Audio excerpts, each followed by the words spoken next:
अभिवादन स्वीकार कीजिए ब्रजेश मिश्रा का। और आप देखना शुरू कर चुके हैं द डिबेट। बहन भाइयों, आप इन दिनों देख रहे होंगे कि समाज में माहौल को खराब किया जा रहा है। माहौल में सांप्रदायिकता घोली जा रही है और उसका असर पूरे समाज पर पड़ रहा है। कभी अजान के नाम पर, कभी हनुमान चालीसा के नाम पर, कभी रामनवमी के नाम पर, तो कभी किसी जुलूस के नाम पर। इस वक्त जिस तरह का वातावरण बन रहा है, ये बड़ी ही चिंताजनक है, क्योंकि ऐसे सांप्रदायिक वातावरण समाज के लिए विघटन का संदेश लाते हैं, समाज को तोड़ते हैं और समाज को बांटते हैं। कौन लोग इसके लिए जिम्मेदार हैं और उनकी इसके पीछे चाल क्या है, इससे किसको फ़ायदा और किसको नुकसान है, और ऐसा क्यों हो रहा है, इसे कैसे रोका जाना चाहिए, हमें इस बारे में एक सभ्य समाज की तरह खुलकर चर्चा करने की और इन सब चीज़ों को रोकने की आवश्यकता है। आज की डिबेट इसी विषय पर होगी। बहनों भाइयों, आप इस दिनों ऑब्जर्व कर रहे होंगे कि अचानक से माहौल में तनाव है। सीतापुर से लेकर महाराष्ट्र तक और पश्चिम बंगाल से लेकर गुजरात तक आप चारों तरफ नज़र दौड़ाएं तो एक अजीब सा माहौल बनता जा रहा है। जिस माहौल में तनाव है, इस माहौल में सांप्रदायिकता है, इस माहौल में हिंदू और मुसलमान हैं, और इस माहौल में अजान और हनुमान चालीसा है। उन मसलों को लेकर माहौल ख़राब हो रहा है, जिन मसलों का समाज से या देश से कोई विशेष वास्ता नहीं है। ये धार्मिक मसले और लोगों और धर्म का पालन करना और अपनी पूजा पद्धति का पालन करना हर एक व्यक्ति का अधिकार है। लेकिन इन दिनों एक दूसरे के धर्म, एक दूसरे के मजहब, एक दूसरे के तौर तरीक़ों को लेकर ज़बरदस्त कटाक्ष चल रहे हैं। आप सोशल मीडिया देखें तो वहाँ घृणा भरी पड़ी है, टीवी खोलें तो भी आप वहाँ पर वही पाएंगे। तो इस तरह का माहौल और ऐसा वातावरण क्यों बन रहा है कि दोनों धर्म के लोग एक दूसरे के खिलाफ खड़े हो रहे हैं? इस प्रकार का वातावरण क्या हमारे जैसा देश, हमारे जैसा प्रदेश और हम सब के शहर क्या इस तरह के विषाक्त वातावरण को झेलने के लिए सक्षम है? हम जब कोविड के ख़तरनाक दौर से गुजर रहे हों, अर्थव्यवस्था की स्थिति ठीक नहीं हो, काम धंधे बहुत बुरी तरह प्रभावित हो, उस महंगाई बढ़ रही हो, उस वक्त इस तरह के मामले और इतना तनाव, ये समाज के लिए बहनों भाइयों ठीक नहीं है। पूजा पद्धति पर सबका अपना अधिकार है और सबको अपनी अपनी पूजा पद्धति पालन करने का हक भारत का संविधान देता है। लेकिन माहौल बिगाड़ने की इजाज़त किसी को नहीं दी जानी चाहिए, क्योंकि माहौल बिगड़ता है तो लॉ एंड ऑर्डर प्रभावित होगा, राज्य और शहर की छवि खराब होगी, लोगों के मन में एक दूसरे के प्रति नफ़रत की भावना आएगी। हम इस नफ़रत की भावना को कैसे कम कर सकते हैं, हम इसको कैसे ठीक कर सकते हैं, और आपस में फैली इस वैमनस्यता को हम कैसे कम कर सकते हैं, हमें इस बारे में चर्चा ज़रूर करनी चाहिए। क्योंकि माहौल में जिस तरह का तनाव है वो किसी भी सभ्य समाज के लिए, किसी भी तरक्की पसंद समाज के लिए, किसी भी मुल्क के लिए ये बेहतर नहीं है, ना वो हिंदू के लिए ना मुसलमान के लिए। नौकरी दोनों को चाहिए, महंगाई दोनों के लिए है, परेशानियां दोनों के लिए एक समान हैं, दिक्कतें सबको हैं। लिहाजा हमें देश और मुल्क की तरक्की के लिए काम करना चाहिए, समाज की तरक्की के लिए काम करना चाहिए, ना कि माहौल बिगाड़ने के लिए। इन दिनों मैं देख रहा हूं कि अजान और हनुमान चालीसा को लेकर नई नई बातें हो रही हैं। इस प्रकार की वातावरण से देश को और प्रदेश को बचाने की ज़रूरत है। हमें ये समझने की ज़रूरत है कि हमारा फ़ायदा किस में है और नुकसान किस में है। क्या कोई हमें बांटना चाहता है, क्या इसका कोई राजनीतिक उद्देश्य है, और क्या इसका कोई फ़ायदा उठाना चाहता है? इन सब विषयों पर आज हम खुलकर और विस्तार से चर्चा करेंगे। कुछ बयान सुने आप। संत लोगों का जो व्यवहार है वो ठीक नहीं है। लखनऊ में एक संत है जिन्होंने सोडोमी की, उन्हें जेल जाना पड़ा। सीतापुर के उन्हें जेल जाना पड़ा। तो इस तरह बहुत सारे ऐसे हैं जिन पर सरकार को नज़र रखनी चाहिए और उनके खिलाफ कड़ी कार्रवाई करनी चाहिए। और बताओ, साधु संत क्या कह रहे थे बेटियों के लिए? क्या मुसलमान भाइयों की बेटी क्या बेटी नहीं है, क्या बहन नहीं है? लेकिन कम से कम अब जेल गया है, उस साधु की जानकारी होनी चाहिए कि वो साधु कहाँ से घूम करके आकर के आया है। मुझे लगता है कि देश में इस बात पर चिंतन होना चाहिए कि क्या चीज किस समय होती है और क्या कहाँ धर्मों में लिखा है। मुझे लगता है तमाम चीजें प्रचलन में है और उस प्रचलन को कितने हद तक हमको आगे बढ़ाना चाहिए, उन सब चीज़ों की जांच होनी चाहिए, उसको नियम बनने चाहिए और नियम कानून का पालन इस देश की जनता को करना चाहिए। चाहे मंदिर का लाउड स्पीकर हो, चाहे मस्जिद का लाउड स्पीकर हो, कितने डेसिबल पे वो ध्वनि प्रदूषण लोगों को परेशान नहीं करेगा, उसकी मात्रा और सीमा तय होनी चाहिए। अब वो समय आ गया है कि केवल प्रचलन और प्रचारित मर्यादाओं के आधार पर समाज में द्वेष नहीं पैदा होना चाहिए। जब उत्तर प्रदेश में भी वैमनस्यता बढ़ी तो उत्तर प्रदेश की पुलिस ने तत्परता दिखाते हुए रेप की धमकी देने वाले बजरंग मुनि को सीतापुर से अरेस्ट कर लिया और हिंदुओं को आतंकवादी बन जाने की सलाह देने वाले पुलकित महाराज को भी लखनऊ से गाजियाबाद पुलिस उठा ले गई है, उन्हें गिरफ्तार कर लिया गया। लेकिन इस तरह का माहौल को ख़राब करने की इजाज़त किसी भी समाज को, किसी भी धर्म के लोग को नहीं दी जानी चाहिए, चाहे वो हिंदू हों या फिर मुसलमान। हमारी प्रायोरिटी बेहतर लॉ एंड ऑर्डर, अच्छा समाज, तरक्की पसंद मुल्क और तरक्की पसंद समाज होना चाहिए। राकेश त्रिपाठी बीजेपी से हैं, असीम वकार एएमआईएम से हैं, शोएब जमई मेरे साथ मौजूद हैं, मतीन खान मुस्लिम लीग के अध्यक्ष हैं, उमाशंकर पांडे उत्तर प्रदेश में कांग्रेस कमेटी के प्रवक्ता, अमरनाथ मिश्रा ब्राह्मण संसद के अध्यक्ष और जय भगवान गोयल कार्यकारी अध्यक्ष यूनाइटेड हिंदू फ्रंट से हैं। और वीरेंद्र जी भी हमें ज्वाइन कर चुके हैं। बहुत शुक्रिया और धन्यवाद आप सभी का। राकेश त्रिपाठी जी, ये अचानक से माहौल कुछ ख़राब होता जा रहा है और ये मैं देख रहा हूँ कि सिर्फ उत्तर प्रदेश ही नहीं बल्कि उत्तर प्रदेश पुलिस ने तो एक्शन लिया, लेकिन मैं देख रहा हूँ कि पूरे देश में एक अजीब सा तनाव युक्त माहौल उत्पन्न हो रहा है। कौन लोग इसके पीछे हैं और कारण क्या है? देखिए ब्रजेश जी, इस प्रकार के मॉडस ऑपरेंडी हमने कोई पहली बार नहीं देखी है। इससे पहले भी सीए के कानून के समय में भी इसी प्रकार से पीएफआई के हाथ तो उत्तर प्रदेश की सरकार ने पाए थे, उत्तर प्रदेश की जांच एजेंसियों ने पाए थे कि किस तरह से सीए के को भी एक देशव्यापी दंगे के लिए मुद्दा बनाने का प्रयास किया जा सकता। इस बार भी कुछ अभी तक जांच एजेंसियों की अलग अलग प्राइमरी इंक्वायरी है, उस प्राइमरी इंक्वायरी के आधार पर अभी किसी निष्कर्ष पर नहीं पहुंचा जा सकता। लेकिन जिस तरह के मामले अलग अलग राज्यों में, चाहे मध्य प्रदेश के खरगोन में दिखा हो, चाहे वो राजस्थान में दिखाई पड़ा हो या वो गुजरात के आनंद में दिखाई पड़ा हो, अलग अलग राज्यों में अलग अलग जगहों पर जिस प्रकार के वाकये दिखाई पड़े हैं, इन वाकयों से स्पष्ट है कि कुछ लोग ऐसे हैं जो चाहते हैं कि देश में अमन शांति का वातावरण न रहे। कुछ लोग ऐसे हैं जो अभी भी तुष्टीकरण की चाह में ऐसे लोगों का बचाव करने का काम करते हैं। ये अपने आप में दुर्भाग्यपूर्ण है। मैं मानता हूं कोई भी व्यक्ति अगर कानून हाथ में ले रहा है तो उसके खिलाफ कठोरता से कार्रवाई होनी चाहिए। किसी भी व्यक्ति को यह अधिकार नहीं है। आज हम लोग बाबा साहब भीमराव अम्बेडकर का जन्मदिवस मना रहे हैं। मैं आप सबके देख रहे दर्शकों को सबको उनके जन्मदिवस पर शुभकामनाएं देते हुए, पर आप देखिए ना कि उत्तर प्रदेश में भी कुछ दुर्भाग्यपूर्ण घटनाएं ऐसी हुई, ऐसे स्टेटमेंट्स दिए गए जो समाज को बांटने वाले हैं और वैमनस्यता फैलाते हैं। मैं जिक्र बजरंग मुनि और पुलकित महाराज का कर रहा हूं। हालांकि उत्तर प्रदेश पुलिस ने इन दोनों को अरेस्ट कर लिया है, लेकिन माहौल खराब करने में इन दोनों का बड़ा योगदान है। मुझे लगता है कि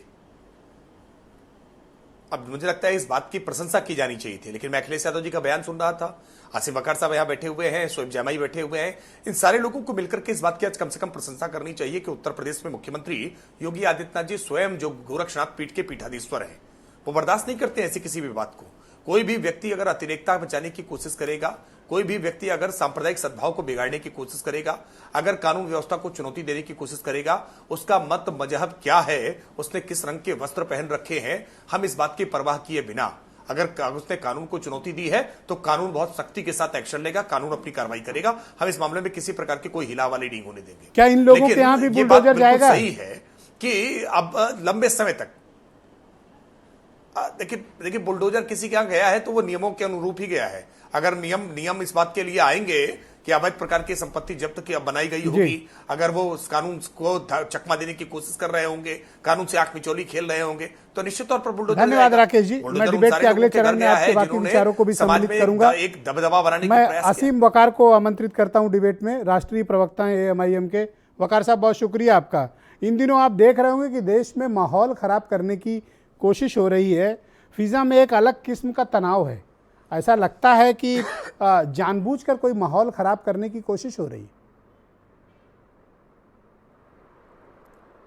सर, जो सब देख रहे हैं वही मैं भी देख रहा हूं।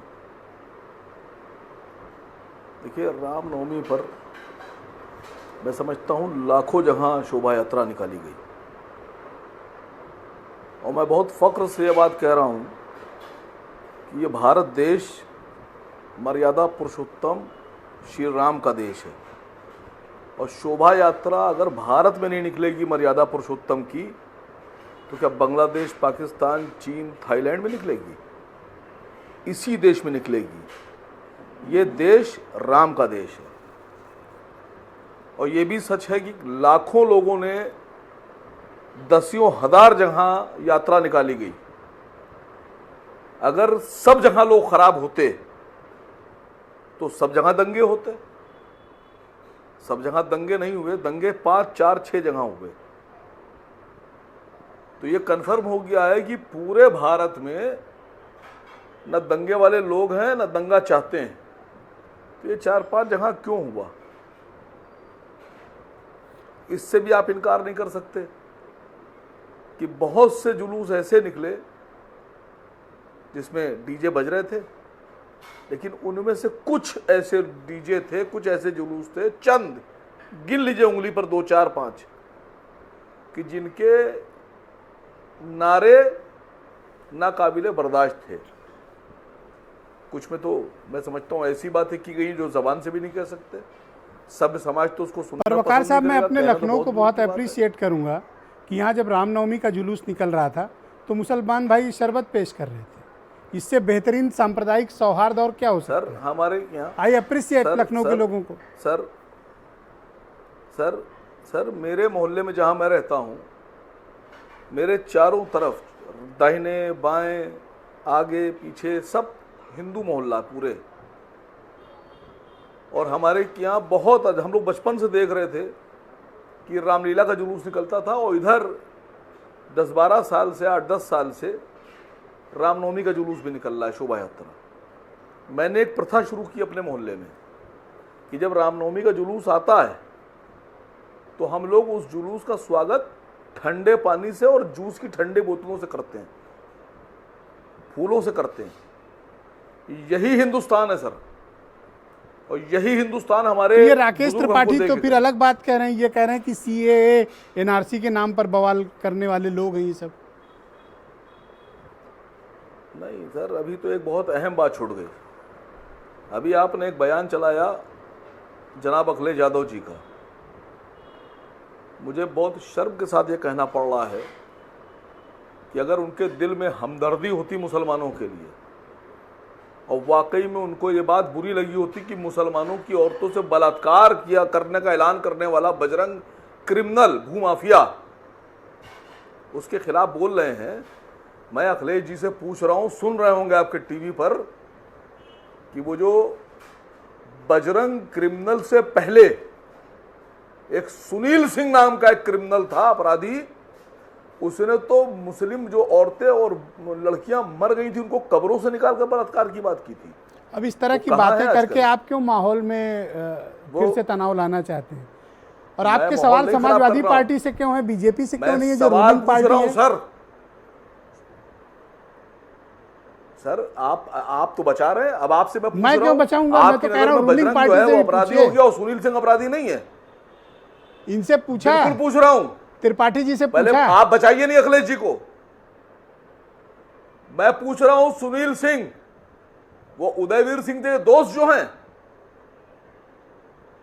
इसलिए वो कह सकते हैं मुसलमानों की औरतों को बलात्कार, और फिर पार्टी में भी रहेंगे। उनको अखिलेश जी को चाहिए था पहले उसको लात मार के पार्टी से निकालें, बाहर निकाले पार्टी से, और उसके बाद बयान जारी करें, हम स्वागत करेंगे। अभी जो माहौल खराब है उसके और बारे में भारतीय आप तो जनता कुछ पार्टी नहीं से- पूछ रहे हैं। आपका तो सारा गगरी मैं फोड़ रहे हैं राकेश समाजवादी त्रिपाठी जी से कह पार्टी रहा पे। हूं। मैं राकेश त्रिपाठी जी से कह रहा हूं, ये हालात क्यों बनाए बीजेपी ने, और इस बात का वादा कीजिए कि जिस तरह से बाकी लोग जेल में हो, जमानत नहीं हो रही है, उसी तरह से ये बजरंग मुनि, पुलकित महाराज, इनकी भी जमानत नहीं होगी, खुले समाज में घूमने लायक नहीं है। और मैं माननीय मुख्यमंत्री जनाब योगी जी से कहता हूं कि एक और अपराधी है जो इससे बड़े बड़े अपराध कर रहा है, यति नरसिम्हानंद, जो डासना में रहता है, जो हिंदुओं को आतंकवादी थैंक यू, बनने की बात कह रहा है, शुक्रिया। मैं उमा शंकर मुसलमानों को पांडे को नरसंहार की आमंत्रित बात करता कह रहा हूं। है, काफी देर से बैठे बलात्कार हैं की और बात आपको कह रहा है, जवाब भी देना उसको चाहते जेल हैं। कब भेज रहे हैं? भाई उमा शंकर जी, मैं समझ नहीं पाया कि रूलिंग पार्टी से पूछने की बजाय असीम वकार की दिलचस्पी अपोजिशन लीडर्स को घेरने में ज़्यादा है, जबकि माहौल को ठीक करना तो सरकारों की जिम्मेदारी होती है सबसे पहली, फिर समाज की। क्या आपको उद्देश्य दिखता है असीम वकार का? देखिए ब्रजेश जी, टारगेट मुसलमान है भाजपा के लिए, टारगेट मुसलमान है सपा के लिए भी, एआईएमआईएम के लिए भी। राकेश त्रिपाठी जी की पार्टी मुसलमानों के साथ जो कर रही है, जो जहर बो रही है, जो पीढ़ियों को बर्बाद करने का षड्यंत्र कर रही है महज सत्ता की चाशनी के लिए, वो आग तो लग गई। वकार साहब चाहते हैं कि मुसलमान सपा के पिंजड़े से निकल के उनके जाल में फंस जाए। लड़ाई दोनों की बस इतनी ही है, और ये आज से नहीं है, लंबे समय से। आपकी कोई दिलचस्पी नहीं है उसको पिंजड़े में लेने की? नहीं, हमारी दिलचस्पी है महंगाई में, बेरोजगारी में, महिलाओं पर जो अत्याचार बढ़े हैं, जो diesel, petrol, PNG, CNG, heart से लेके किडनी और लीवर तक की दवाइयां, ये सब जो बेतहाशा महंगाई का रिकॉर्ड तोड़ रही हैं, और कोई रोकने वाला नहीं है, कोई पूछने वाला नहीं है। हमारी दिलचस्पी उस पर है, हमारी दिलचस्पी उस पर है। मैं कल भी आपके चैनल पर था और मैंने बोला था कि ब्रजेश पाठक जाते हैं औचक निरीक्षण करने मेडिकल कॉलेज में, और अगले ही दिन स्ट्रेचर ना होने के कारण एक व्यक्ति की तड़प तड़प कर जान चली जाती है। किसी ने पूछा क्या? हमारे बच्चे बेरोजगार हैं, उन पर लाठियां तो बताइए, चल रही, माहौल उनको को जेल ठीक करने भेजा की जा रहा है। जिम्मेदारी किसकी है? मैंने तो डिबेट इसलिए बुलाई, जी। लेकिन असीम वकार तो इसको किसी और दिशा में ले जाना चाहते हैं। नहीं, उनकी पीड़ा बिल्कुल जायज है, लेकिन वो किसकी पीड़ा उनकी जायज नहीं है? ये पूरी पीड़ा मुसलमानों की है। अखिलेश यादव जी पिछले 5 सालों तक सच में वो घरों में बैठे रहे, बाहर नहीं निकले, ना सीए एनआरसी पर दिखाई दिए, ना उम्भा, हाथरस और आजमगढ़ में दिखाई दिए। जहां कहीं भी दलितों पर या मुसलमानों पर या ब्राह्मणों पर अत्याचार हुए, अखिलेश यादव जी 5 साल दिखाई नहीं दिए। और दिखाई कहां दिए? वो तस्वीरें याद करिए, योगी जी उनके घर सोफे पर बैठे हैं, एक तरफ मुलायम सिंह जी हैं, एक तरफ अखिलेश यादव जी हैं। अभी तो आप कह रहे थे कि मुसलमानों को अपने पिंजड़े में लेने के लिए छटपटा रहे हैं असीम वकार, और अब आप असीम वकार का सपोर्ट भी कर रहे हो। नहीं, मैं ये support- कंट्राडिक्शन क्यों नहीं, आपकी बातों में? मैं तो किसी का नहीं सपोर्ट कर रहा हूं, मैं तो अपनी बात कह रहा हूं कि अखिलेश यादव जी और बहन जी इतने डर गए, जी, इतने डर गए शुक्रिया आपका, योगी जी के धन्यवाद। बुलडोजर से कि घर में बैठ गए, बाहर निकलने की मैं हिम्मत ही नहीं डॉक्टर कर शोएब जमई जी को आमंत्रित करता हूं, दिल्ली से मेरे साथ इस वक्त जुड़ चुके हैं। शोएब साहब, बहुत स्वागत आपका। मैं जानना चाहता हूं कि इस वक्त माहौल में जो एक तनाव फैला हुआ है, उसको आप किस दृष्टिकोण से देखते हैं? उसके लिए कौन लोग जिम्मेवार हैं?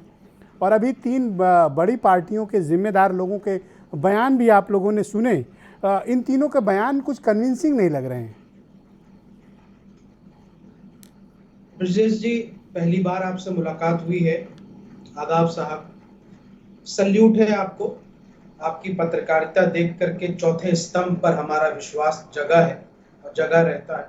कोरोना के दौरान जो आपने किया वो काबिले तारीफ है, शायद किसी ने हिंदुस्तान में बहुत शुक्रिया आपका ऐसी शोएब भाई। पत्रकारिता नहीं की।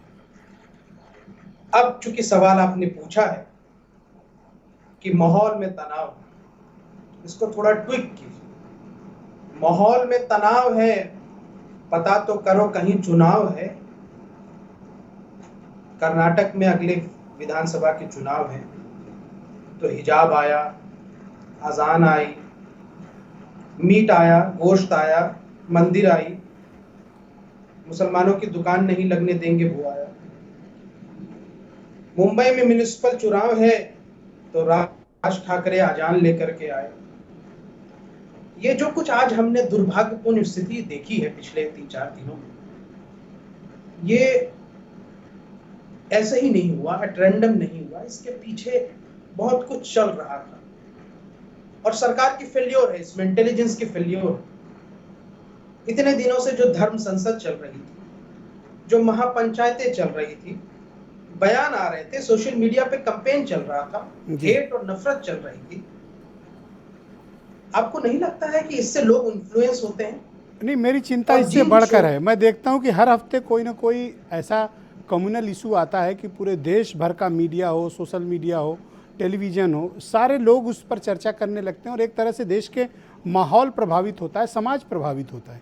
हम सबको इसकी मैं फिक्र उसी- करनी चाहिए। जी, ब्रॉडर एस्पेक्ट में मैं उसी पर आ रहा था कि जब हमारी चुनाव के मुद्दे, लोगों के जन समस्या, आम जनमानस की जिंदगी से हट करके जब सस्ते मुद्दे, हिंदू मुसलमान के कम्युनल इश्यूज, जिसमें जनता की कोई जवाबदेही नहीं होती है, कोई जवाबदेही तय नहीं होती है नेताओं की, जब ऐसे सस्ते मुद्दे हमारे चैनलों के और मीडिया के मुख्य मुद्दे बन जाएं, ताकि एक नैरेटिव बनाना हो, तो माहौल में तनाव होता है। और जनता कहीं ना कहीं ठगा अब आप सा देखिए, महसूस मैंने साधारण से सवाल मैं- किया, लेकिन वसीम वकार साहब ने उसको कैसे ट्विस्ट किया? नहीं, मैं देखिए, मैं सबका सम्मान करता हूं, लेकिन एक बात मैं जरूर कहना चाहूंगा सर, मैं भी एक गांव से आया हूं, झारखंड के एक जिले से आया हूं, जहां कोयला मजदूर 200 रुपए में मजदूरी करके अपनी जिंदगी चलाता है, और जब खदान धंस जाती है तो उसकी मौत भी हो जाती, कोई पूछने वाला नहीं हो। मैं ऐसे खदानों से उठ के आया हूं, तो गरीबी देखी है। जब मैं अपने क्षेत्र में जाता हूं तो लोग मुझसे पूछते हैं कि शोएब भैया, आप इतनी डिबेट करते हैं, हमारे बारे में कब बात होगी? मैं 200 रुपया कमाता हूं, 10 रुपया भी अगर महंगाई बढ़ जाए तो मेरे लिए मुश्किल हो जाता, पेट काटना पड़ता है जी। मैं खुद को दोषी महसूस करता हूं, मेरा सर झुक जाता, मैं क्या जवाब दूं? क्योंकि मैं भी उनका हिस्सा हूं जिन चैनलों ने लगातार कम्युनल इश्यूज को ही रेज किया और आम जनमानस के मुद्दे छोड़े। मैं खुद को दोषी मानता तो हूं। मत जाया और करिए, ऐसी मैं- डिबेट्स में मत शामिल हुआ करिए, अवॉइड करिए ऐसी डिबेट्स में शिरकत इसलिए करिए। मैंने अपने लोगों से कहा कि देखो, जब तक जनता की जागरूकता नहीं बढ़ेगी, शायद नेताओं के अंदर वो सस्ते मुद्दे उठाने की जो है वो लालसा बनी रहेगी, क्योंकि उसमें उनको ज्यादा शुक्रिया खर्चा शोएब नहीं भाई। होता मैं है, डिबेट के उनको नेक्स्ट मेहनत राउंड में नहीं आपकी करनी बाकी पड़ती बातों है को और सम्मिलित आसानी से करूंगा। जीत जाते हैं। मैं जय भगवान गोयल जी मेरे साथ जुड़ चुके हैं, यूनाइटेड हिंदू फ्रंट के कार्यकारी अध्यक्ष हैं। गोयल जी, बहुत शुक्रिया आपका कार्यक्रम में समय देने के लिए। इन दिनों जो माहौल में एक अजीब सी वैमनस्यता दो संप्रदायों के बीच फैली हुई है, कुछ लोगों के बीच फैली हुई है, इसका कारण आप क्या मानते हैं और हमें इसे कैसे ठीक करना चाहिए? देखिए, इस वक्त पूरी दुनिया में हिंदुस्तान का मान सम्मान बढ़ रहा है।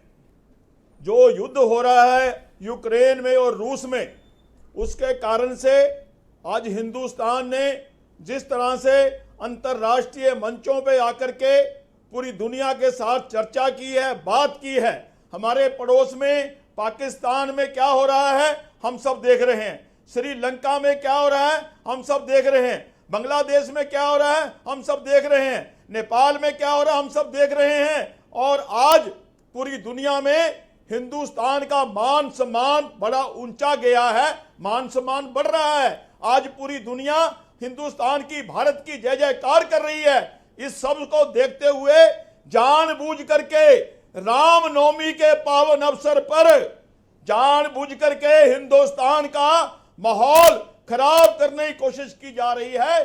चाहे राजस्थान हो, चाहे कर्नाटका हो, चाहे छत्तीसगढ़ हो, चाहे मध्य प्रदेश हो, चाहे गुजरात हो, और तो और छत्तीसगढ़ में जो दंगा किया गया है उसके बारे में तो वहां की पुलिस की रिपोर्ट भी आ गई है कि वहां स्लीपर सेल प्लानिंग के साथ सारा काम कर रहा था। गोयल जी, मुझे लगता है कि सभी राज्यों को इसको लॉ एंड ऑर्डर की समस्या के तौर पर ट्रीट करना चाहिए, और जैसे उत्तर प्रदेश की पुलिस ने बजरंग मुनि और पुलकित महाराज जैसे लोगों को अरेस्ट किया है, सभी राज्यों की पुलिस को इसको लॉ एंड ऑर्डर का इशू मानते हुए कठोरतम कार्रवाई करनी चाहिए। बिल्कुल, अगर हमारी सरकारें मजबूती के साथ ऐसे लोगों के खिलाफ कार्रवाई करेंगी जो देश की शांति को भंग करना चाहते हैं, जो देश के भाईचारे को खराब करना चाहते हैं, और खास करके जब हमारा हिंदुओं का उत्सव आता है, जानबूझ करके उसको खराब करने का, दूषित करने का, दंगा फसाद करने का, कौन लोग ऐसा करते हैं? कुछ आप बता सकते हैं कि ऐसे कौन लोग हैं जो इस तरह के घृणित कार्यों में लिप्त हैं? देखिए, ये काम सरकारों का है। जो हमारे बड़े बड़े जो लोग हैं जिनको हजम नहीं हो रहा, इस वक्त जो काम सरकार कर रही है, यूपी में आज बुलडोजर चल रहा है, उससे लोग परेशान हैं। अभी मध्य प्रदेश में शिवराज चौहान ने बुलडोजर चालू कर दिया है। जो राष्ट्र विरोधी लोग हैं, जो हिंदुस्तान को तोड़ने वाले लोग हैं, उनके खिलाफ कार्रवाई होनी बहुत जरूरी है। आज हम देख रहे हैं कि किस तरीके से जगह जगह पर सड़कों पे धन्यवाद गोयल जी पड़ी जाती है, इस तरह पर गली गली में बड़े बड़े माइक लगा करके 5-5 बार अजान की जाती है। और ये सब जो बातें हैं, ये हमारे देश का माहौल खराब करने की कोशिश की जा रही है। सुप्रीम कोर्ट की रूलिंग है, थैंक यू गोयल जी। मैं अमरनाथ मिश्रा जी को आमंत्रित करता हूं। धन्यवाद गोयल जी। गोयल जी शुक्रिया। गोयल जी धन्यवाद। मैं अमरनाथ मिश्रा जी को आमंत्रित करता हूं। बहुत ही जाने माने सामाजिक व्यक्ति हैं और ब्राह्मण संसद इन्होंने बनाई हुई है, उसके अध्यक्ष भी हैं। तो मिश्रा जी, बहुत स्वागत आपका। आप भी देख रहे होंगे और महसूस कर रहे होंगे कि इन दिनों थोड़ा समाज में माहौल ठीक नहीं है। बात बात पर या तो झगड़े हो जा रहे हैं, या तो सोशल मीडिया पर या टेलीविज़न पर तरह तरह के बयान आ रहे हैं, उसका समाज पर बड़ा गलत असर जा रहा है। आप इसका कारण क्या मानते हैं? ब्रजेश जी, आपका राष्ट्रीय चैनल है तो राष्ट्रीय स्तर की बात होनी चाहिए। ये माहौल अभी कुछ दिनों से नहीं बिगड़ रहा है। कश्मीर में ब्राह्मणों को, कश्मीरी पंडितों को वहाँ से भगाया गया।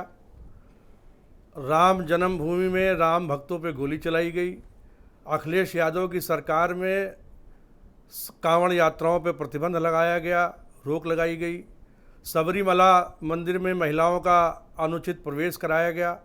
तमिलनाडु में हिंदुओं के सर में, मस्तक में जो तिलक लगा रहता था वो जूते से पुछवाया गया। बिहार में रामनवमी के दिन पिछले 3 साल पहले, 2 साल पहले पत्थरों से हमला हुआ। हैदराबाद के एक विधायक ने कहा अगर 15 मिनट के लिए पुलिस हटा लो तो हम इस देश पे राज करेंगे। ये माहौल आज से नहीं बिगड़ा है, बहुत दिनों से बिगड़ा हुआ है। अब ये माहौल ठीक होने अभी अचानक ये सब क्या हो रहा है? इसको अचानक पीछे आप नहीं हो कारण रहा क्या है, मानते हैं? अचानक नहीं हो रहा है। ये जानबूझ करके भारत की जो आपने सवाल उठाया कि आजकल क्यों हो रहा है, आज नहीं हो रहा है, तो बहुत दिनों से सब चीज़ें चल रही हैं। आजकल ये दिखाई इसलिए दे रहा है कि हिंदू मानसिकता, हिंदुओं के सम्मान वाली सरकार दिल्ली में 8 साल से, 5 साल से यहाँ पे थी। अखिलेश यादव की सरकार में डीजे बजाना मुश्किल हो गया था। कांग्रेस की सरकार में, इंदिरा गांधी की सरकार में करपात्री जी ने गोहत्या का आंदोलन किया दिल्ली में, साधु संत मार दिए गए। हिंदुओं की सुन कौन रहा था? कश्मीरी ब्राह्मणों को मस्जिदों से ऐलान करा करके वहाँ से भगाया गया। कहा अपनी औरतें छोड़ जाओ, प्रॉपर्टी छोड़ जाओ, तुम लोग भाग जाओ यहाँ से। कौन माहौल ख़राब कर रहा था? ये क्यों कहा गया कि आप 15 मिनट के लिए पुलिस हटा लीजिए, फिर हम देखते हैं क्या होगा? इसका आज के परिप्रेक्ष्य से क्या वास्ता है, मैं ये समझना नहीं, तो आज के परिप्रेक्ष्य में वास्ता इसलिए है कि अब हिंदू जग गया है। अब हिंदू उस तरीके से चुप नहीं रहेगा। किसी राजनीतिक दल के दबाव में हिंदू अब नहीं रहेगा कि हम दबाव में आकर के चुप आप भी रहेंगे। अखिलेश यादव से सवाल पूछ रहे हैं, असीम वकार भी अखिलेश यादव सवाल पूछ रहे हैं, सरकारों से आप लोग सवाल क्यों नहीं करते? सरकार, अरे सरकार तो अगर उत्तर प्रदेश में इतने शानदार और जानदार मुख्यमंत्री नहीं होते योगी जी, तो रामनवमी पे यहाँ भी बवाल होता। हम तो आपको सच बात बता रहे हैं। अगर कहीं गलती से खामोखा तरीके से अगर अखिलेश यादव की सरकार बन गई होती 10 मार्च को, उसके बाद आप उत्तर प्रदेश में तांडव देखते आप एक धर्म विशेष का, जो हमारे देश के शांति दूत है। ये तो बहुत अच्छा हुआ। तो वकार साहब की बात से सहमत हैं आप? वकार साहब की बात से तो हम बहुत सहमत हैं। आज इन्होंने अपने को कम से कम राम का अस्तित्व मान लिया, राम के बारे में बोल रहे हैं, रामनवमी में शरबत पिलाते हैं। क्या हैदराबाद में ओवैसी साहब भाग्य लक्ष्मी मंदिर में हिंदुओं को शरबत पिलाएंगे वहां पर, कि खाली यही कहेंगे 15 मिनट के लिए पुलिस? ठीक है, मैं इनसे जवाब ले लूंगा जब डिबेट के नेक्स्ट राउंड में। तो आप ये भी इनसे पूछिए। तो बहुत अच्छी बात है कि लखनऊ में आप रह रहे हैं, आपने अपने मोहल्ले में हिंदुओं के सम्मान में शरबत पिलवाया। क्या ये संदेश आप हैदराबाद में मैं देंगे? आपको बताऊं कि इन दो को अगर छोड़ दो आप, बजरंग मुनि और पुलकित महाराज को, तो यूपी में सब कुछ शांतिपूर्ण तरीके से हुआ। यूपी में नहीं माहौल खराब होने पाया। नहीं तो इन दो को अगर आप अलग कर दो तो हम आपको बता तो रहे हैं ब्रजेश जी, यहाँ पे योगी जी का जो एक वातावरण योगी जी की सरकार का बना हुआ है, उस वजह से किसी की हिम्मत नहीं है। ओके, मैं मतीन खान जी को आमंत्रित करता हूं। उत्तर प्रदेश में मुस्लिम लीग के अध्यक्ष हैं। धन्यवाद मिश्रा जी। मैं मतीन खान को आमंत्रित करता हूं, मुस्लिम लीग के अध्यक्ष हैं उत्तर प्रदेश में। मतीन भाई, बहुत शुक्रिया आपका। और मैं आपसे समझना चाहता हूं कि इन दिनों जो स्थितियां अजीब सी हो गई हैं, जिसके बारे में हम लोग आज ये परिचर्चा कर रहे हैं कि इस माहौल को ठीक कैसे किया जाए। डिबेट सिर्फ किसी विषय को पोस्टमार्टम करने से नहीं होती है। डिबेट इस विषय पर भी होनी चाहिए, रास्ता इस विषय पर भी निकाला जाना चाहिए कि इस तरह के विषाक्त वातावरण को ठीक कैसे किया जाए। इस दूषित वातावरण को हम कैसे बेहतर करें कि हम एक अच्छा समाज दे पाएँ। बिल्कुल सही कहा आपने ब्रजेश भाई। मैं आपने हमेशा देश हित में काम करने का काम किया है। मैं आपके जज्बे को सलाम करता हूं। बुनियाद बात देखें कि जब से अभी ये विधानसभा के जो चुनाव हुए हैं, जिसमें 5 राज्यों में जो भाजपा को जो जीत मिली है, उससे वो लोग बिल्कुल आपे से बाहर हो गए हैं। और आप देखें कि भाई साहब कि जिस तरह से पूरे भारत में हर साल हज़ारों साल से रामनवमी होती रही है, ऐसा तो है नहीं कि ये पहली बार रामनवमी हुई। 6 राज्यों में दंगे, 6 राज्यों में कानून व्यवस्था ध्वस्त हो गई।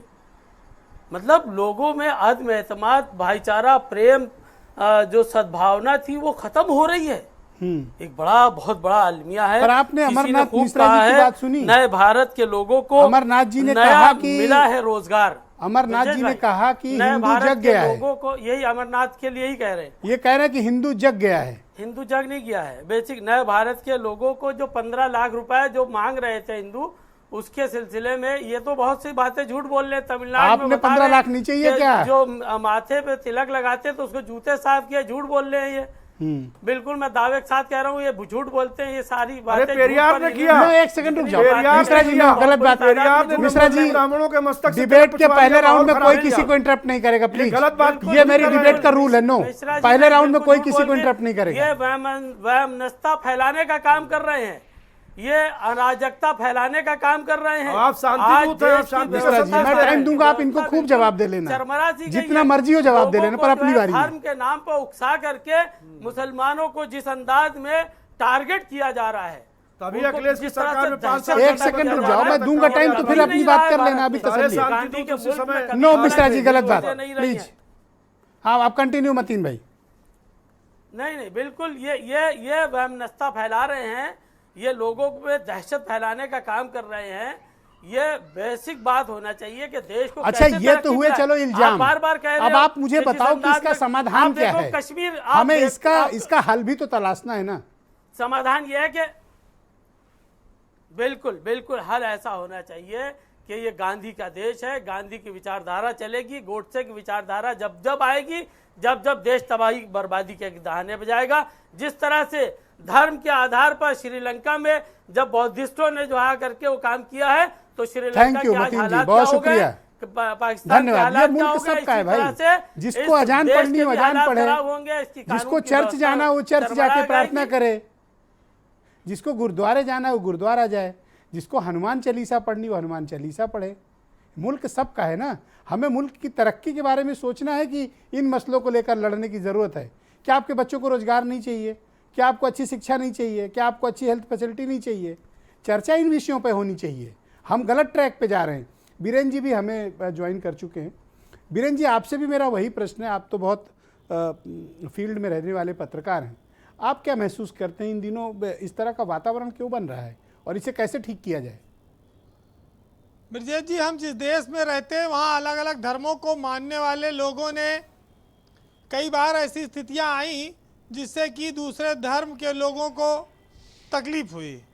अगर हम सड़क पर कोई जुलूस निकालेंगे, प्रदर्शन करेंगे, काला कपड़ा बांधकर प्रदर्शन करते हैं, तो वो दूसरे धर्म को आहत करती हैं। ना हिंदू करे ना मुसलमान करे, दोनों सबका सम्मान करें। ये देश, ये उत्तर प्रदेश गंगा जमुनी तहजीब के लिए भी चर्चित रहा है। लेकिन ये भी सच्चाई है कि हमारे समाज में विरोधाभासी स्थितियां और दोस्ती और भाईचारे की ऐसी तमाम मिसालें हैं दोनों साथ साथ, जिन पर तमाम सारे उदाहरण मौजूद हैं और लोग नाच करते हैं, फ़ख्र करते हैं। होली, दिवाली, ईद, बकरीद, गले मिलने का ये चलन और ये परंपरा उसका उदाहरण है। लेकिन सबसे बड़ी बात यह है कि लाउड स्पीकर मंदिर में बजे तो ठीक, मस्जिद में बजे तो गलत, या मस्जिद में बजे तो ठीक और मंदिर में बजे तो गलत। अजान 5 बार होगी, हनुमान चालीसा 5 बार पढ़ा जाएगा, इस तरह की बातों का बहुत ज़्यादा मतलब नहीं है अगर हम शिक्षित समाज में हैं तो। लेकिन आज बीजेपी उस दौर में है जब वो चाहे तो इस आसमान को भगवा से नीला, नीला से भगवा कर दे।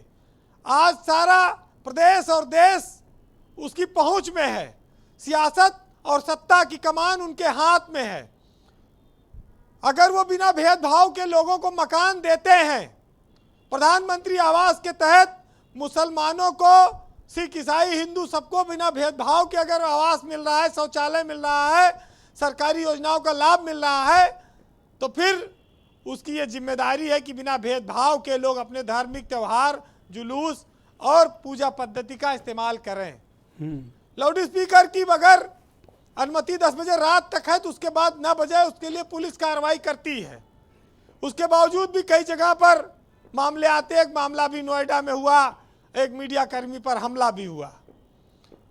हमारा सामाजिक ताना बाना ऐसा है कि हम इस देश में किसी को बाहर नहीं कर सकते। हमारे बच्चे प्राइवेट स्कूलों में पढ़ते हैं, तो क्या वहाँ मुस्लिम या सिख या ईसाई बच्चों को पढ़ने से रोक दिया जाएगा? क्या हम जिस हवाई जहाज, रेलगाड़ी, बस में सफ़र करते हैं, वहाँ दूसरे धर्म के लोगों को चढ़ने से रोक दिया जाएगा? जिन होटलों में हम खाना खाते हैं, जिन अस्पतालों में हम इलाज के लिए जाते हैं, खून चढ़वाते हैं, क्या हम उसको लेने से मना कर देंगे कि साहब ये मुस्लिम डॉक्टर या ये हिंदू डॉक्टर है, मुसलमान इससे इलाज नहीं कराएगा? कहाँ पर कैसे चलाओगे इस देश को, ये तय करना होगा। एक साहित्यकार ने लिखा, निदा फाजली ने, कि सबकी पूजा एक सी अलग अलग हर रीत, मंदिर जाए मौलवी कोयल गाए गीत। मस्जिद जाए मौलवी जी। हम उस देश में रहते हैं जहाँ पर भाईचारे की अटूट मिसालें हैं। हिंदू ने मुस्लिम के लिए खून दिया है, मुस्लिम ने हिंदू के लिए, इस देश को बचाने के लिए खून दिए हैं, बलिदान दिए हैं। आज़ादी के आंदोलन में लोगों ने, पर अभी जो कुछ हो रहा है, आप क्या मानते हैं इसके पीछे राजनीतिक कारण है या कुछ, जैसा कि अमरनाथ मिश्रा बता रहे हैं कि हिंदू जग गया है, इनका जागने का क्या तात्पर्य है? सियासत है जिसने ये बेमनस्ता पैदा की है वोट की खातिर। ये मार काट, ये चलन, ये वोट की खातिर आया है, ये कभी ऐसा नहीं रहा। बीजेपी एक पार्टी है जो उत्तर प्रदेश में और देश में कहती थी हमें मुसलमान का वोट नहीं चाहिए, लेकिन वो मुसलमान मंत्री उत्तर प्रदेश में बनाती है। इससे ये मैसेज है, इससे ये संकेत निकलता है कि बीजेपी मुसलमान के वोट पे डोरा डाल रही है। सिया का वोट वो काफी लेती है, वो चाहती है कि सुन्नी भी अब उसको वोट दे। तो ऐसा नहीं, लखनऊ में तो मैंने देखा कि शिया समाज तो खुलकर बीजेपी के लिए वोट करता है। मैंने तो ये असेंबली इलेक्शन में भी देखा और इसके पहले पार्लियामेंट के इलेक्शन में मैंने देखा कि राजनाथ सिंह जी के लिए शिया समाज ने खुलकर वोट डाले थे। अटल बिहारी वाजपेयी के लिए भी लोग वोट देते थे, जाति धर्म बंधन सब टूट जाता था। हमारे देश में जिसने इन सब चीज़ों से ऊपर उठकर राजनीति की, सियासत की, उसको सम्मान मिला है। सबसे बड़ी बात, आज हम जिस जगह बैठे हैं, अगर हम भारत के बाहर रहने वाले हिंदुओं के बारे में देखेंगे, खास तौर से जो गल्फ कंट्रीज़ में, अरब देशों में हैं, वहाँ पर उनको इस वजह से कोई तकलीफ ना हो। हमारे भाई जो वहाँ हैं, हमें उनकी भी चीज़ों को, उनकी भी भावना को, उनके भी जीवन को देखना होगा कि हमारे कोई काम से देश के बाहर कोई ऐसा मैसेज ना जाए। जो युवा हैं, जो उन्होंने अन्याय सहा है, वो चाहते हैं कि जब सरकार हमारी आई है तो हम उस अन्याय का बदला लें, लेकिन अन्याय के लिए कानून है। आज अम्बेडकर की जयंती है, जिसने देश को संविधान दिया। संविधान में कहा कि हिंदू, मुस्लिम, सिख, ईसाई, जितना जो इस भारत का नागरिक हो गया, उसके वोट की कीमत समान है, हर नागरिक समान है, उसके अधिकार समान है। ऐसे में किसी के साथ जाति धर्म के आधार पर भेदभाव ना हो, और उसके लिए संविधान ने सरकारों को बनाया और उनको ताकत दी। लेकिन समस्या इस बात की है कि हमको जो अच्छा लगता है कि अखिलेश यादव की सरकार में मुजफ्फरनगर में दंगा हुआ था, तो हम जब बदलाव लाएंगे तो हम उन दंगों का बदला लेंगे, हम उसकी बात करेंगे। इन चीज़ों को हमको देखना होगा। अंबेडकर कहते हैं कि मैं मूर्तियों में नहीं, किताबों में हूँ, मुझे पूजने की ज़रूरत नहीं है, मुझे पढ़ो, तब इस देश में भाईचारा बढ़ेगा। लेकिन अब आप देखिए कि समस्या इस बात की है कि राहुल संकरत्यायन एक साहित्यकार थे, उन्होंने लिखा कि सभी धर्म दया का दावा करते हैं, लेकिन हिंदुस्तान के इन धार्मिक झगड़ों को देखिए तो आपको मालूम होगा कि यहाँ मनुष्यता पनाह मांग रही है। इससे ये साबित होता है ब्रजेश जी कि हमारे देश में कुछ ऐसे लोग रहे हैं जिन्होंने सामाजिक भाईचारा बिगाड़ा और आने वाली पीढ़ियों ने, सदियों ने उनका भुगतान किया।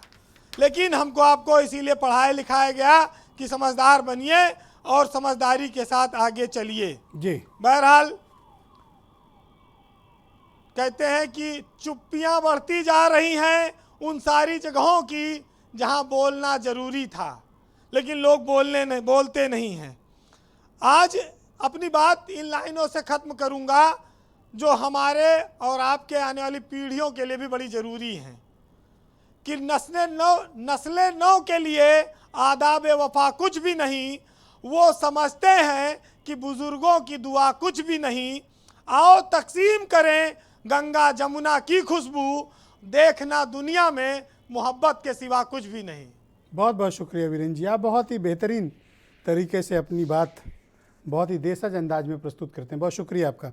बहनों भाइयों, आज हमने क्यू ऐप पर एक प्रश्न पूछा आज की परिचर्चा को लेकर कि अजान और हनुमान चालीसा के नाम पर आखिर माहौल को क्यों ख़राब किया जा रहा है। तो दिलीप लिखते हैं कि हिंदू धर्म कभी किसी का विरोध नहीं करता है, हमेशा हिंदुओं का मजाक उड़ाया गया है। तो राकेश लिखते हैं कि जो लोग देश में अराजकता फैलाना चाहते हैं ये वही लोग सब कुछ करवा रहे हैं। तो समीर पाठक लिखते हैं कि चुनाव के पहले धर्म के नाम पर राजनीतिक लाभ के लिए ये सब होता रहता है। मैं राकेश त्रिपाठी का रुख करूंगा, भारतीय जनता पार्टी के प्रवक्ता हैं। त्रिपाठी जी, क्या वाकई में राजनीतिक लाभ के उद्देश्य से इस तरह का वातावरण विषाक्त किया जा रहा है, आप ऐसा मानते हैं? देखिए, इसमें कहीं कोई दो राय नहीं है कि इसके पीछे अगर राजनीतिक षड्यंत्र ना हो, राजनीतिक हस्तक्षेप ना हो, राजनीतिक विचारधारा ना हो तो इस तरह की घटनाओं को उस पर पल्लवित होने का अवसर नहीं मिलेगा। हमने देखा कि मध्य प्रदेश में किस प्रकार से एक घटना जो मध्य प्रदेश की घटित नहीं हुई थी, लेकिन दिग्विजय सिंह उसका ट्वीट करके जानबूझकर भावनाओं को भड़काने के लिए प्रयास करने का काम करते हैं। देखिए, ये बातें, कुछ बातें इधर से कही जाएंगी, कुछ बातें उधर से कही जाएंगी, इधर और उधर से कही गई बातें ही दूसरी बातों को पनपने का लगातार अवसर देंगी। मैं मानता हूं कठोर कानूनी कार्रवाई इधर के हो या उधर का हो, गलत किसने भी किया है बहुत कठोरता से कार्रवाई उस पर करिए। और उत्तर प्रदेश के मुख्यमंत्री योगी आदित्यनाथ जी ने अपने कार्यकाल में इस बात को स्थापित करके दिखाया है। कानून का डंडा सबके लिए बराबर रहेगा और जिसने भी कानून का उल्लंघन करेगा उस पर कानून का डंडा बहुत कठोरता से चलेगा।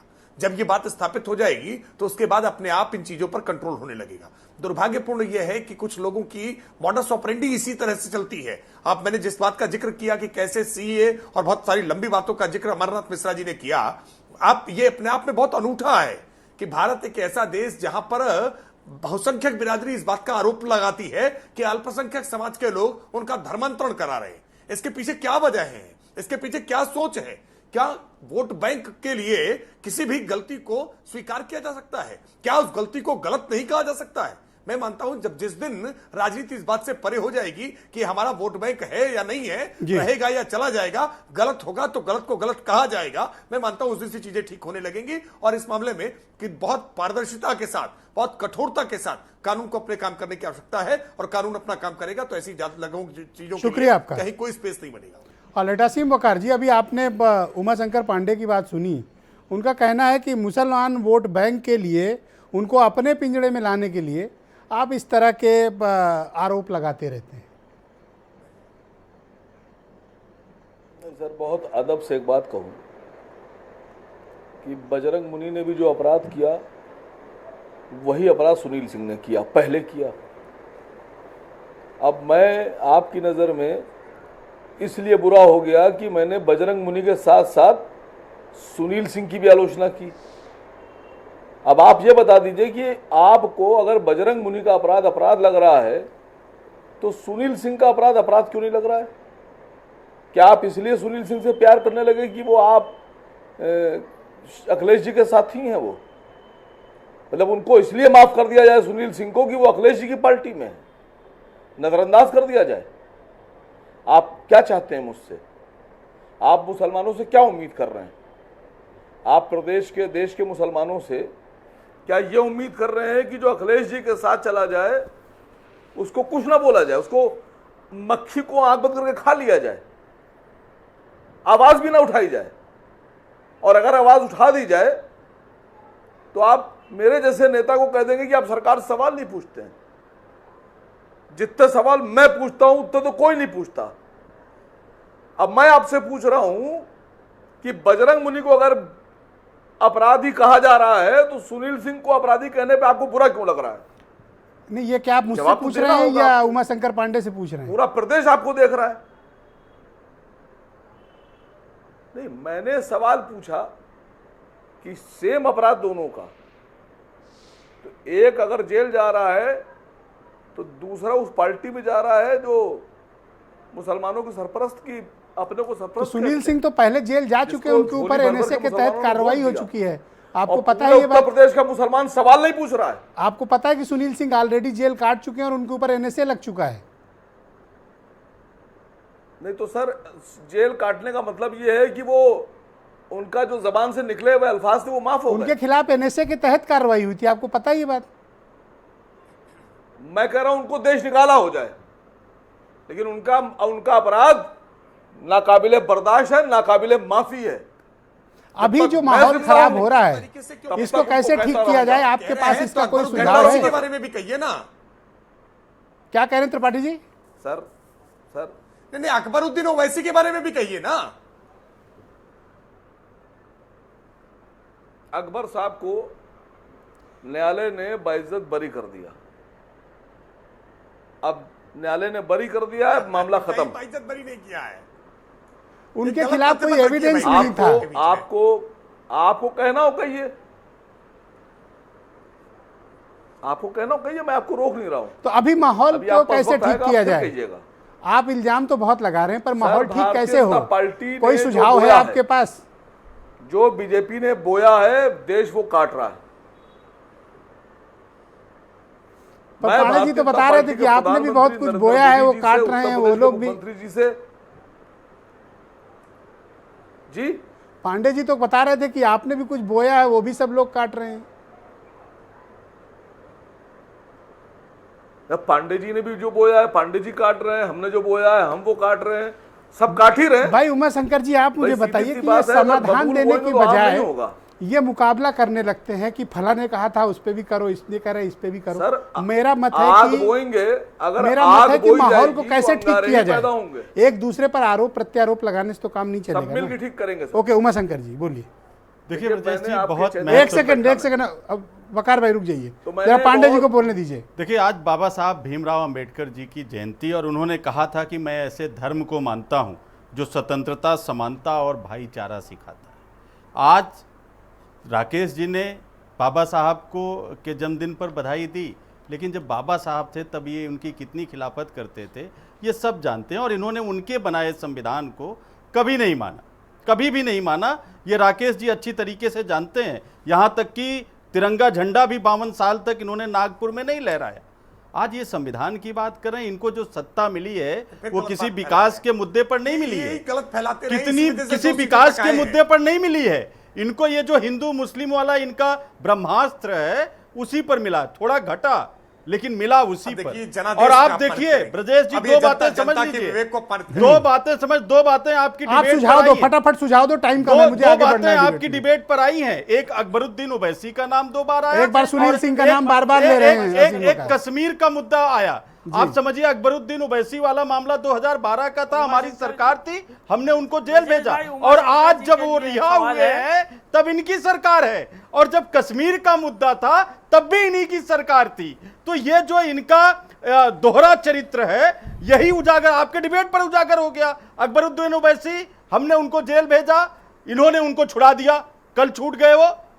Kashmir files, Kashmir thank you Pandey ji, Pandey ji इस राउंड में टाइम कम है, आपने अपनी बात रख ली, शुक्रिया, जगमोहन, धन्यवाद धन्यवाद। अटल बिहारी शोएब जमाई जी, थैंक यू पांडे जी, शुक्रिया। हिंदुओं के ऊपर जितने अत्याचार हुए, नहीं, रुक जाइए, मतीन भाई रुकिए अभी आप। भारतीय जनता पार्टी पांडे जी रुक जाओ, सरकार में पांडे जी क्यों रुकिए। होती है? ओके ये पांडे जवाब जी, देइए। थैंक यू शोएब जमाई मसरत आलम को साहब। इन्होंने मैं तो छोड़ा ये था। डिबेट इस मकसद से आयोजित और किया मैं कि बता हम लोग, दूं, पांडे जी अब शांत हो जाइए, मैं थोड़ा और नहीं रुक जाइए, अभी टाइम दूंगा आपको।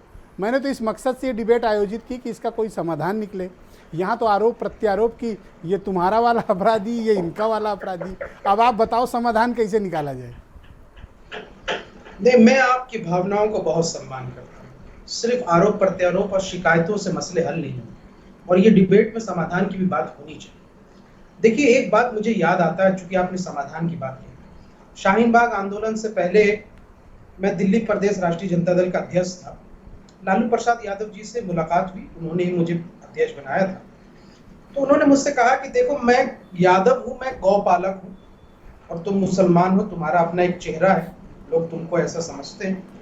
तुम इसमें समन्वय तभी बिठा पाओगे जब तुम सामाजिक राजनीति करोगे। और तुमको राम मनोहर लोहिया को पढ़ना चाहिए था, मैंने पढ़ा।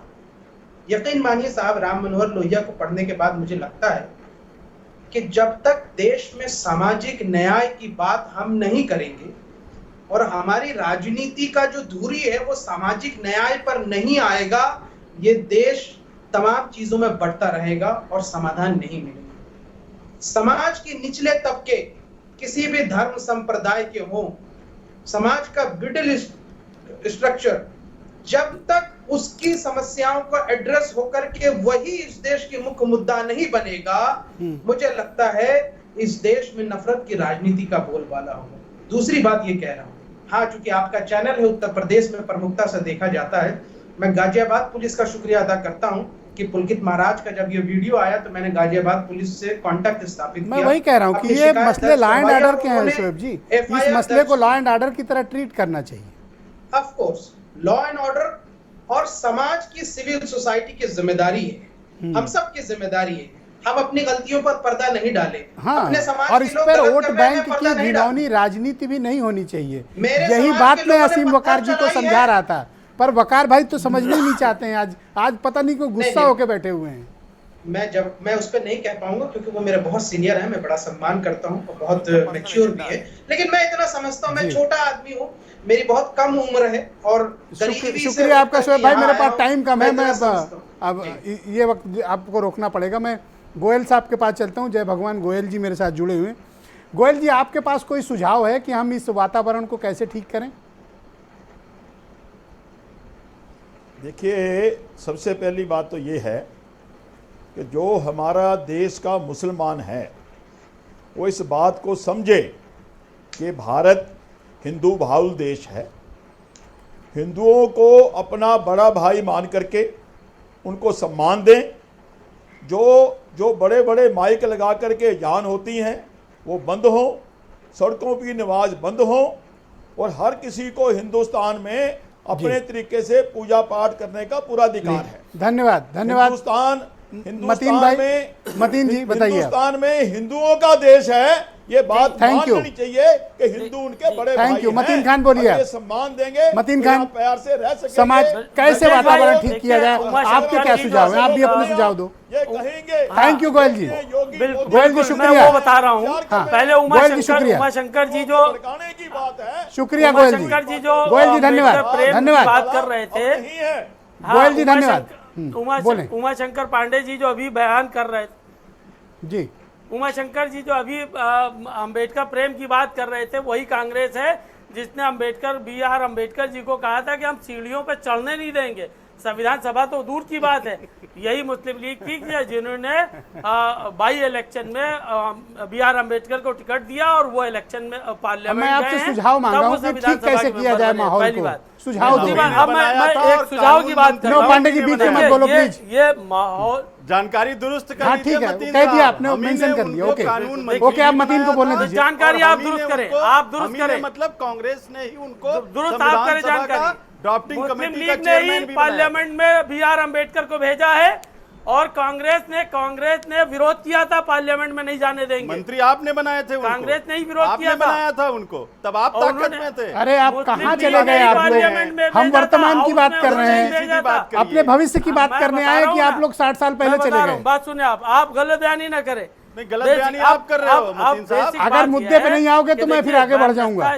देश के मतीन अपनी बात रखो आप, वरना मैं आगे बढ़ जाऊंगा फिर। अपनी बात रखिए।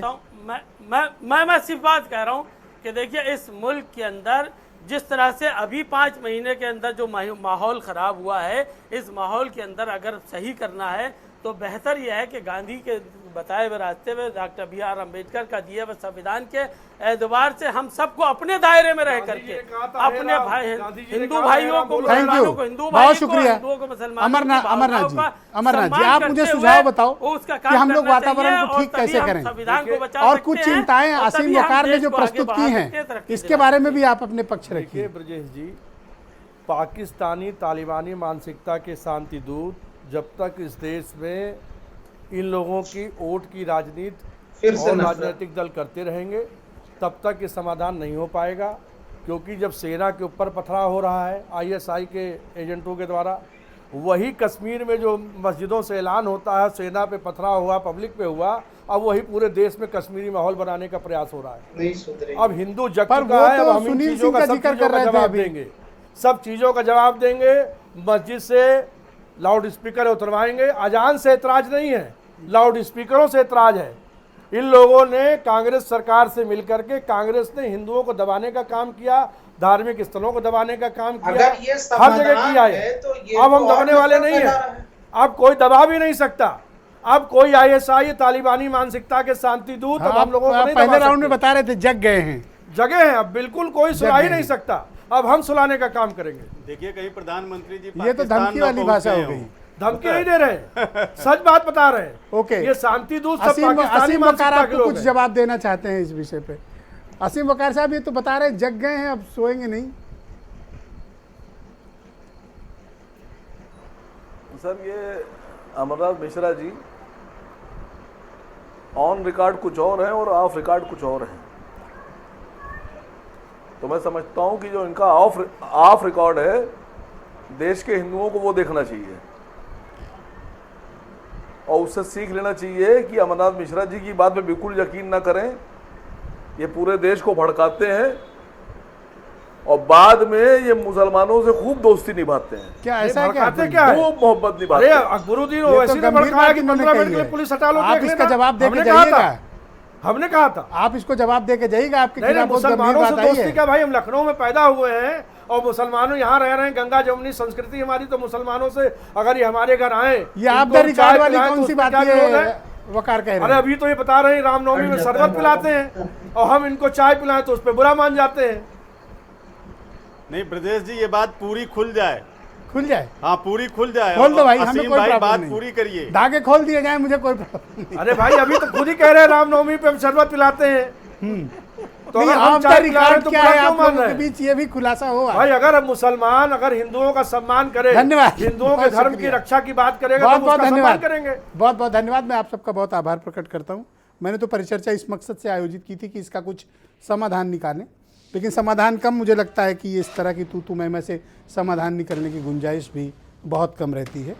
आप सबका बहुत शुक्रिया और धन्यवाद इस कार्यक्रम को देखने के लिए। नमस्कार।